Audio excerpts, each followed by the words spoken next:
حضرت سیدنا عمر فاروق، سب بولیے رضی اللہ تعالی۔ حضرت عمر فاروق رضی اللہ تعالیٰ عنہ کا مبارک زمانہ ہے۔ حضرت عمر نے فوج بھیجی ایران کے حکمران کے ساتھ جہاد کرنے۔ ایران کے بادشاہ نے 2 عیسائی جاسوس بھیجے، کہنے لگا ذرا پتہ تو کرو مسلمانوں کا رات کا طریقہ کیا ہے، میں صف بندی کراتا ہوں۔ وہ ساری رات صف بندی کراتا رہا۔ 2 جاسوس آئے مسلمانوں کی معلومات کرنے۔ معلومات کر کے جب واپس گئے تو حضرت عمر فاروق رضی اللہ تعالیٰ عنہ کے سپاہیوں کو دیکھا، غور سے پلٹے تو بادشاہ کہنے لگا کیا حال دیکھ کے آئے ہو؟ کہنے لگا سارے مسلح پہ بیٹھے ہوئے، جتنے گھنٹے ہم وہاں رہے ہیں مجاہدین مسلح پہ رہے ہیں، یوں لگتا ہے جیسے ان کا دنیا داری سے کوئی تعلق۔ اور کہنے لگے بادشاہ کوئی ایسی طاقت ہے جس کو وہ بلا رہے تھے، کوئی ایسی قوت ہے جس کو وہ پکار رہے تھے، ہمیں بھی وہاں کھڑے ہو کے محسوس ہوتا تھا کہ ہاں کوئی ہے جو آ جائے گا ان کی مدد کے لیے، کوئی ہے جو پہنچے گا ان کی مدد کرے گا۔ ایران کا بادشاہ کہنے لگا مجھے سمجھ آ گئی ہے، وہ جسم کی طاقت سے ہی نہیں لڑتے، وہ کوئی غیبی طاقت ہے جس سے وہ لڑتے ہیں۔ بھائی وہ غیبی طاقت بھی تو ہمارے پاس ہم نے ناراض کر لیا نا، وہ بھی تو نہیں نا، مسجد کا رخ بھی تو کوئی نہیں۔ اور میں نے پچھلے جمعے بھی کہا تھا، پھر کہتا ہوں، وہن ہو گیا امت کو۔ نبی پاک نے فرمایا امت کو وہ کیا ہے، دنیا سے محبت ہو گئی ہے، موت سے کراہت ہو گئی ہے، وہن ہے۔ صحابہ کرام کو موت سے بڑا پیار تھا، موت سے بڑی محبت کر، ہماری طرح نہیں وہ کہتے تھے مریں گے تو منو مٹی، تو وہاں ٹھیک ہے عذاب قبر حق ہے، لیکن میں کہا کرتا ہوں سالوں کے بعد جو پردیس سے ماں کے پاس آئے، ماں اسے عذاب نہیں دیتی، اس کا ماتھا چوما کرتی ہے۔ اور بھائی جو رب کریم کی بارگاہ میں جائے گا تیرا کیا خیال ہے، گل سڑ جائے گا؟ مدینے والے حبیب نے فرمایا قبر المومن روضۃ من ریاض الجنہ، فرمایا میرا مومن جب قبر میں جاتا ہے تو اللہ جنت کے سارے دروازے کھول دیتا ہے، وہ تو اللہ کی رحمت میں پہنچتا ہے۔ کون کہتا ہے مومن مر گئے، وہ تو قید سے چھوٹے اپنے گھر گئے۔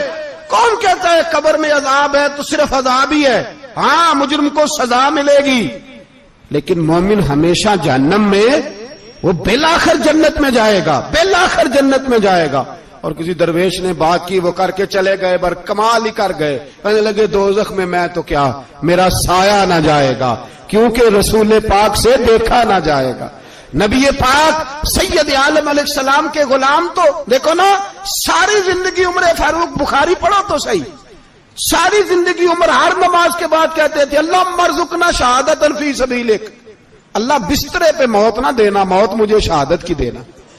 حضرت سیدنا مولا علی شیر خدا کرم اللہ تعالی وجہ الکریم ساری زندگی کہتے رہے اللہ، علی نے میدان میں عمر گزاری ہے، اسے شہادت کی موت عطا فرما۔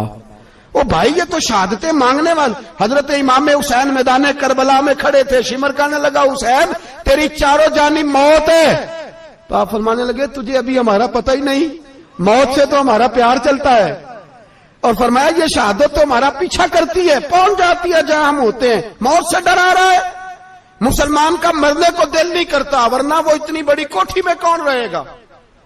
مرنے کو دل اس لیے نہیں کرتا کہ وہ جو 6 کروڑ 10 کروڑ ڈالر لوٹ کے رکھے ہیں، مر گئے تو کھائے گا کون؟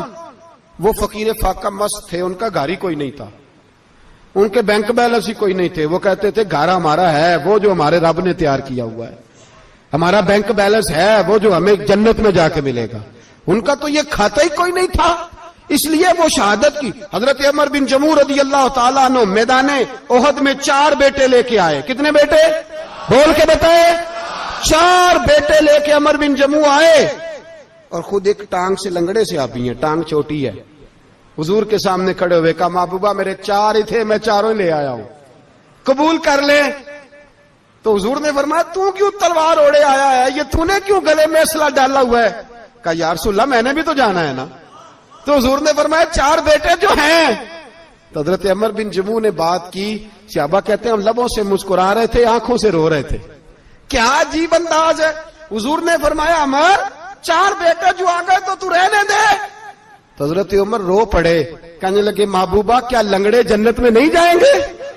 کیا حضور میں لنگڑا ہوں تو میرے لیے جنت کوئی نہیں؟ میرے حبیب پاک سید عالم صلی اللہ علیہ وسلم نے فرمایا عمر تو ضرور جنت میں جائے گا. کہا محبوبہ پھر بچے بعد میں جائیں گے, میں پہلے میدان میں جاؤں گا. ایک بی بی 4 بیٹے لے کے آئی احد میں. کہا محبوبہ کل کمائی تھی میں لے آئی ہوں, میرے پاس کوئی اور شے ہوتی تو میں بچا کے نہ رکھتی. بیٹے دے کے نا حاضری لگوا کے تو واپس دروازے پہ لے گئی. تو حضرت سیدنا عبداللہ ابن عمر فرماتے ہیں بی بی بول رہی تھی تو میرا جذبہ جہاد بڑھ رہا تھا.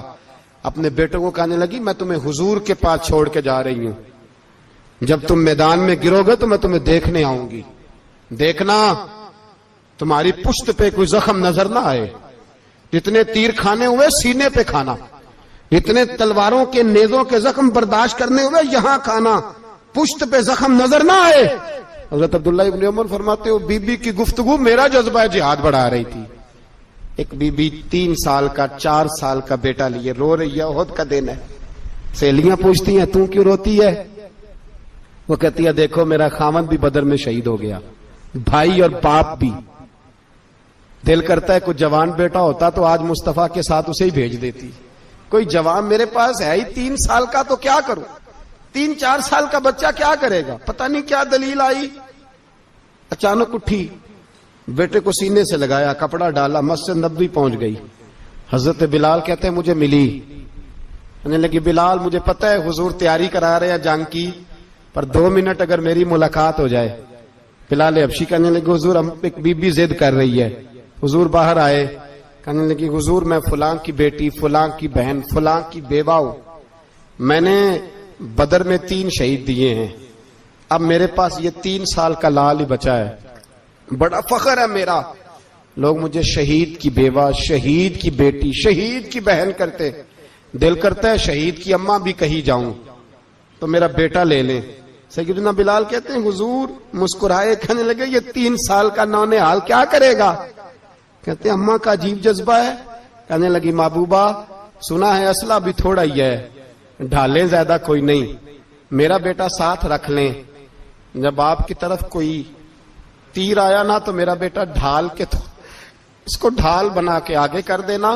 محبوبہ ڈھال تو بانی سکتا ہے نا. حضرت بلال فرماتے ہیں مصطفیٰ کریم نے فرمایا جا میں نے قبول کیا, قیامت کے دن بیٹا گھر لے جا, جب تیرا نام پکارا جائے گا تو شہید کی اماں کہہ کے ہی پکارا جائے گا, جا تو گھر لے جا. کہتے ہیں چلتے چلتے ایک غریبنی اور آ گئی, اتنی سی اٹی بان کی, اتنی سی.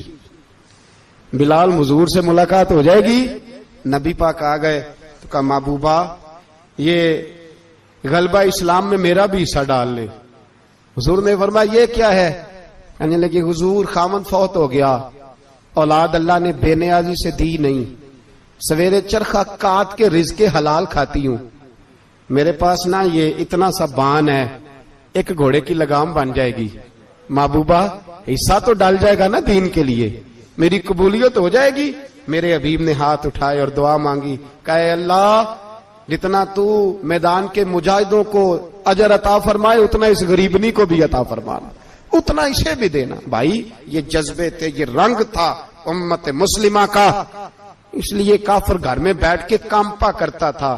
اب اسے پتا ہے یہ اے سی والی کار سے نہیں نکل سکتے, اسے پتا ہے کہ ہم نے انہیں بوتل پہ لگا دیا ہے, اب یہ پیپسی مرینڈا اور یہ پی کے کھانے کے ساتھ تو یہ مست رہتے ہیں, اب یہ نہیں نکل سکتے گھر سے, ہم نے انہیں ان چیزوں پہ لگایا ہے جو ان کے وجود کو کھوکھلا کر رہی, اب کیسے میدان میں نکلیں گے؟ وہ اس لیے نہیں ڈرتا کہ وہ تیری آسائشوں, تیری زندگی میں آنے والی سہولتوں سے آشنا ہے. موت بستر پہ بھی آ جاتی ہے, لیکن جس کو میدان میں آتی ہے وہ ساری زندگی زندہ رہتا ہے, وہ ساری زندگی زندہ رہتا ہے. بھائی مرنا تو ہے, لیکن اگر زندگی دین کے کام آئے گی تو امر ہو جاؤ گے, بچ جاؤ گے.